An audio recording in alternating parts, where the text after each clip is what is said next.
नमस्कार मंडळी, श्री स्वामी समर्थ. आज आपण बघूया पुरुषोत्तम मासाची कहाणी. चला तर मग व्हिडिओला सुरुवात करूया. एका पुरुषोत्तम देवा तुमची कहाणी सर्वांनी वाचावी, सर्वांनी ऐकावी. श्रद्धा धरावी पुरुषोत्तमाची, पूजा करावी पुण्य मिळते, पाप पडते. मनी धरावे ते मिळते जन्माचे सार्थक. होते अवंतीपुर नावाचे एक नगर होतं. तिथे 2 भाऊ राहत होते. मनात श्रीमंत परंतु धनानं गरीब. मोठ्यांच्या बायकोचे नाव होतं रूपवती, धाकट्यांच्या बायकोचं नाव मुग्धा. एकदा ते दोघेही भाऊ कामधंद्यांसाठी परगावी गेले. तेव्हापासून थोरली जाऊबाई महाराणी सारखी बसून राही. धाकट्या जावेकडनं बटकी सारखी कामे करून घेई. तिच्यावर सारखी आग पाखडी. एकदा तर थोरली एवढी संतापली की तिने धाकटीला घराबाहेर काढलं. बिचारी धाकटी एका शेजारणीच्या उर्सीवर राहू लागली. त्या वर्षी अधिक मास आला. थोरलीनं पुरुषोत्तम व्रताची तयारी केली. धाकटीला वाटलं आपणही ते व्रत करावं, म्हणून ती थोरल्या जावेच्या घरी गेली. म्हणाली, जाऊबाई जाऊबाई, पुरुषोत्तम व्रत करायची माझी इच्छा आहे, परंतु मला त्या व्रताची काहीच माहिती नाही. तुम्ही मला सगळा व्रतविधी सांगाल का? थोरली होती कपटी आणि भारी दृष्ट. ती धाकटीला म्हणाली, तू आहेस बावळट, अर्धवट आणि वेडपड. तुला काय जमणार पुरुषोत्तम व्रत? परंतु तुझा आग्रहच असेल तर सांगते, पण हे व्रत गुप्त आहे. मी सांगेन ते दुसऱ्या कोणाला सांगायचं नाही. धाकटेने कबूल केलं. थोरलीनं दुष्टपणानं उगीच काहीतरी खोटं नाटं रचून तिला सांगितलं. ती म्हणाली, अधिक मास म्हणजे मलिन मास. या महिन्यात आपणही मलिन राहायचं. मलिन गढूळ पाण्यात स्नान करायचं. मळकट वस्त्र वापरायची. शिळपाक उष्ट खरकट पदार्थ खायचे. घाणेरडे शब्द उच्चारायचे. उजवलेला नसेल अशा पिंपळाला नमस्कार करून म्हणायचं, पिंपळा पिंपळा माझ्या घरी जेवायला ये. असं महिनाभर रोज करायचं, म्हणजे देव प्रसन्न होईल. धाकटीला खरं वाटलं. ती रोज घाणरडी राहू लागली. पिंपळाला नमस्कार करून आपल्या घरी जेवायला बोलवू लागली. होता होता उद्यापनाचा दिवस आला. थोरलीनं 108 ब्राह्मणांना जेवायचं आमंत्रण दिलं. तिचं ऐकून धाकटीनंही ब्राह्मणांना जेवायला बोलवलं. व्रताच्या आनंदाच्या भरात तिला आपल्या गरिबीची जाणीव राहिली नाही. रोजच्या प्रमाणे ती पिंपळाला म्हणाली, देवा देवा, माझ्या घरी आज उद्यापन आहे, तू जेवायला ये. तेव्हा पिंपळातून श्री विष्णू प्रकट झाले. तिचा भोळा भाव आणि खरी भक्ती पाहून तिला म्हणाले, ठीक आहे, मी जेवायला येतो. कोणी विचारलंस तर आपला भाऊ जेवायला येणार आहे असं सांग. धाकटीचा आनंद गगनात मावेना. ती घरी आली. घरात काय होतं नव्हतं. ती गोळा करून कसा बसा स्वयंपाक केला. एक लाडू केला. तेवढ्यात श्री विष्णू जेवायला आले. तिला म्हणाले, ताई, बाहेर 108 ब्राह्मण जेवायला आले आहेत. धाकटी ते विसरूनच गेली होती.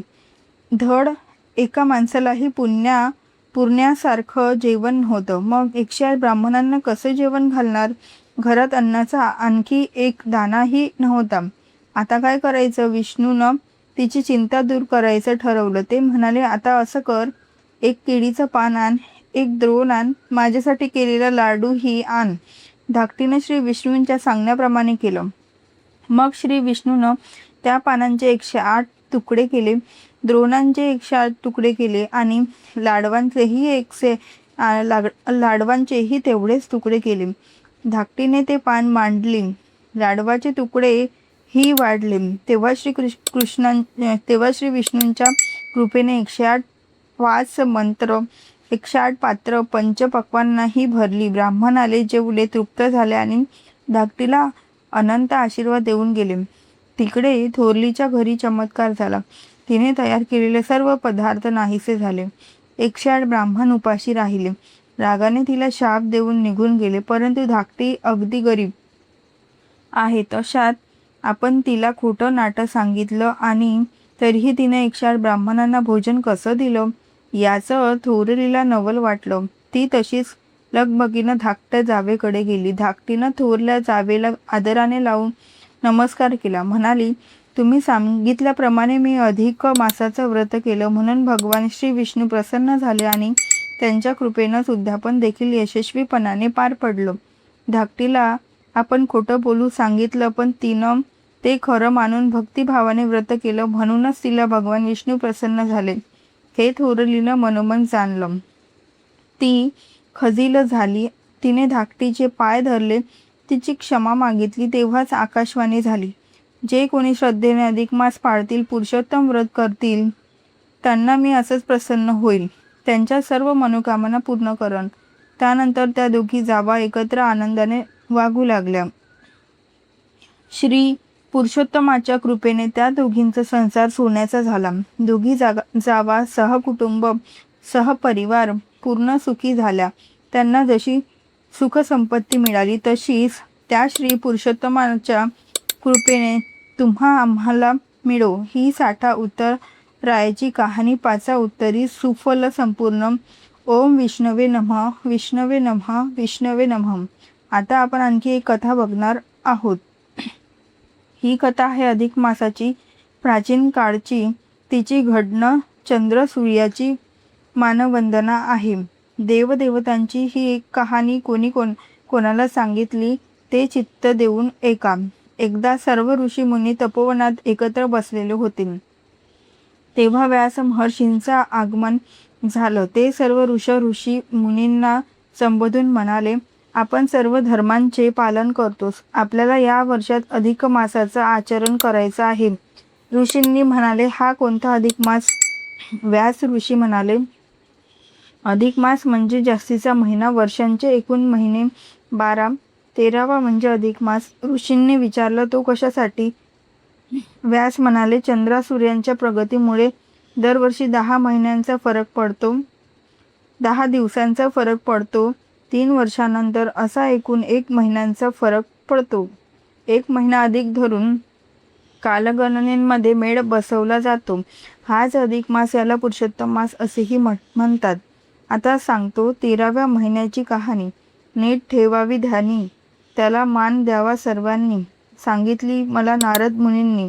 सारेजण शांत झाले, मन लावून ऐकू लागले. व्यास महर्षी बोलू लागले. नारद मुनी भूतलावरती फिरत जगातील सुख दुःखांचा आढावा घेत होते. मृत्यू लोकातील माणसं नाना प्रकारचे सुख दुःख भोगत आहेत, पण त्यात सुखी लोकांचे प्रमाण फार कमी आहे. त्याचं काय बरं कारण असावं? नारद मुनी विचार करू लागले. विचार करीत करीत ते वैकुंठाला पोहोचले. भगवान विष्णू ध्यानस्थ बसले होते. नारायण नारायण असा बराच जयघोष नारदांनी केला. नंतर नारद मुनी श्री विष्णूस म्हणाले, तुम्ही सर्व श्रेष्ठ देव आहेत. पृथ्वीवरील लोकांचे लालन पालन करते आहात. मग तुम्ही कोणाची आराधना करता आणि ते कशासाठी करता, हे मला सांगू शकाल का? विष्णू म्हणाले, नारद मुनी, तुम्ही म्हणता ते खरं आहे. तुम्ही आता बघून आलात, लोक पाप करतायत, त्यात पुण्याचे प्रमाण कमी आहे. पण त्यांनी केलेल्या पापाचं काय? त्यांची तर भरपाई झाली पाहिजे. नाथांनी विचारलं, ती भरपाई कशी होईल? विष्णू म्हणाले, होईल, ती भरपाई पण होऊ शकेल. ती भरपाई करणारा अधिक मास आता येणार आहे. नारदांनी विचारलं, अधिक मास? विष्णू म्हणाले, होय, पापांची भरपाई करणारा अधिक मास. या मासाचा आराध्य दैवत श्री पुरुषोत्तम आहे. पुरुषोत्तम यांची भक्ती करण्याने सर्वांना सुख लाभेल आणि तो सुखाचा मार्ग मी दाखवीन. चंद्र सूर्य यांच्या गतीत फरक पडतो, त्याचा मेळ हा महिना घालतो. दर 3 वर्षांनी तो येतो. महिन्यात सूर्य संक्रमण नसते, म्हणून या महिन्यास मलमास म्हणतात. या महिन्यात लग्नादी मंगलकारक करीत नाही. अधिक मास दुःखी झाला. आपली घराणी तो सांगू लागला, सर्वजण माझा तिरस्कार करतात. हौस नाही, मौस मजा नाही, मला वाईट वाटते. मी ज्योतीत रत्नजडित सिंहासन आहे. त्या सिंहासनावरती पुरुषोत्तम मुरलीधर बसले आहेत. त्या पुरुषोत्तमाचे दर्शन विष्णूंनी मलमासाला घडवलं. दर्शनाने चमत्कार केला. त्या अधिक मासाला दिव्य रूपा आलं. लोखंड याचं सोनं झालं. नारद मुनींनी विचारलं, म्हणजे मलमास याचं महत्त्व वाढलं म्हणायचं? व्यास म्हणाले, होय, त्या महिन्यात पुण्यकर्म वाढलं. दीपदान, व्रत, नियम, उपवास इत्यादी नारद मुनी म्हणाले. त्या महिन्यांमुळे मग काय झालं? व्यास म्हणाले, लोक पुरुषोत्तमाची भक्ती करायला लागले. त्यांची पाप नष्ट झाली. त्याचं जीवन फुललं. त्यांच्या इच्छा फळाला लागल्या. असा तो अधिक मास पुण्यमास ठरला. हिंदू धर्मात प्रत्येक महिन्याला स्वतःचं विशेष आध्यात्मिक आणि धार्मिक महत्त्व आहे. परंतु या सर्व महिन्यात मलमासाला वेगळं स्थान आहे. शास्त्रांमध्ये मलमास हा एक काळ मानला गेला आहे ज्यामध्ये शुभ आणि अशुभ कार्यावरती पुण्यविराम आहे. साधनेचे महत्त्व वाढत असताना दानधर्म आणि पुण्य यांचे महत्त्व वाढते. या कारणास्तव याला संयम, तपश्चर्या आणि आत्मशुद्धीचा महिमा असेही म्हटले जाते. ज्योतिषशास्त्रांच्या मते विवाह, अपनयन विधी, गृहप्रवेश, मुंडन, नामकरण यासारखे विधी मलमास दरम्यान केले जात नाहीत अशी धार्मिक मान्यता आहे की यावेळी केलेल्या शुभ कार्यांना अपेक्षित परिणाम मिळत नाहीत. म्हणून शास्त्रातील ही कामे टाळण्याचा सल्ला देण्यात आला आहे. यामुळे समाजात या महिन्यांची विशेष काळजी घेतली जाते. मलमास दरम्यान शुभ कार्यावरती बंदी घालण्याचे मुख्य कारण गुरुग्रहांचे स्थान मानले जाते. ते म्हणाले की यावेळी गुरुग्रह सामान्य किंवा निष्क्रिय अवस्थेत आहे, तर सूर्यदेव सामान्य स्थितीत आहे. धनुष्य शास्त्र राशी चक्रात संक्रमण करतो. गुरुला शुभ विवाह आणि शुभ कार्यांचा कारक ग्रह मानले जाते. अशा परिस्थितीत त्यांच्या अनुकूल स्थितींमुळे या क्रिया पुढे ढकलणे शास्त्रोक्त मानले जाते. मलमासांमध्ये शुभ कर्म निषिद्ध असेल तरी धार्मिक साधना आणि आध्यात्मिक उन्नतीसाठी हा काळ खूप चांगला मानला जातो. या महिन्यात मनुष्याने अधिकाधिक नाम, जप, तप, पूजा, हवन, यज्ञ, दान आणि पुण्यकर्म करावे. विशेषतः भगवान विष्णूंची पूजा, गीता पठण, रामनामाचा जप आणि कथा ऐकणे हे या महिन्यात सर्वोत्तम म्हणून वर्णन केले गेले आहेत. मलमासांमध्ये जे दान केले जाते ते फळ देणारे आहेत. या काळात अन्नदान, वस्त्रदान, गोसेवा, गरीब आणि गरजूंना मदत करणे अत्यंत शुभ मानले. शास्त्रात असेही म्हटले जाते की या महिन्यात केवळ दान देणे नव्हे तर दान स्वीकारणे देखील पुण्य आहे. मलमास, ज्याला अधिक मास किंवा पुरुषोत्तम मास असेही म्हणतात, हा काळ आध्यात्मिक प्रगतीसाठी, ईश्वर भक्तींसाठी अत्यंत महत्त्वाचा मानला जातो. या महिन्यांमध्ये लग्न, मुंज किंवा गृहप्रवेश यासारखी शुभ कार्ये वस्त्रे असली तरी धार्मिक कार्यांसाठी हा काळ अतिशय फलदायी आहे. याच काळात भगवान विष्णू किंवा श्रीकृष्णांची उपासना करण्याला सर्वोच्च प्राधान्य दिलं जातं. दररोज ओम नमो भगवते वासुदेवाय या मंत्रांचा जप करावा. तसेच पुरुषोत्तम महात्म्य, विष्णू सहस्रनाम किंवा श्रीमद भगवद्गीता यासारख्या पवित्र ग्रंथाचे वाचन किंवा श्रवण केल्याने मानसिक शांती आणि पुण्य लाभते. पहाटे लवकर उठून स्नान करणे आणि नामस्मरण करणे या काळात अत्यंत लाभदायक ठरते. या महिन्यात दानधर्माला विशेष महत्त्व दिले गेले आहे. विशेषतः गरीब किंवा गरजू व्यक्तींना अन्न, वस्त्र किंवा तांब्याच्या पात्रात दीप ठेवून केलेले दीपदान अत्यंत शुभ मानले जाते. अनेक लोक या काळात उपवास करतात किंवा संपूर्ण महिना सात्विक आहार घेतात, ज्यामुळे शरीर आणि मन शुद्ध होतील. या काळात स्वतःच्या रागावरती नियंत्रण ठेवणे, खोटे बोलणे टाळणे आणि संयम पाळणे या गोष्टींकडे लक्ष द्या. तीर्थयात्रेला जाणे किंवा पवित्र नद्यांमध्ये स्नान करणे हे देखील एक महत्त्वाची परंपरा आहे.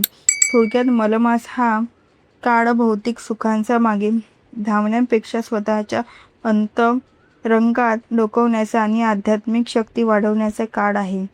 व्हिडिओ आवडला असेल, व्हिडिओतील माहिती उपयुक्त वाटली असेल तर व्हिडिओला नक्की लाईक करा, शेअर करा आणि सबस्क्राईब करा आणि हो हाईप देखील नक्की करत जा. धन्यवाद. व्हिडिओ पूर्ण पाहिल्याबद्दल अगदी मनापासून तुमचे आभारी आहे. धन्यवाद. श्री स्वामी समर्थ. जय जय स्वामी समर्थ.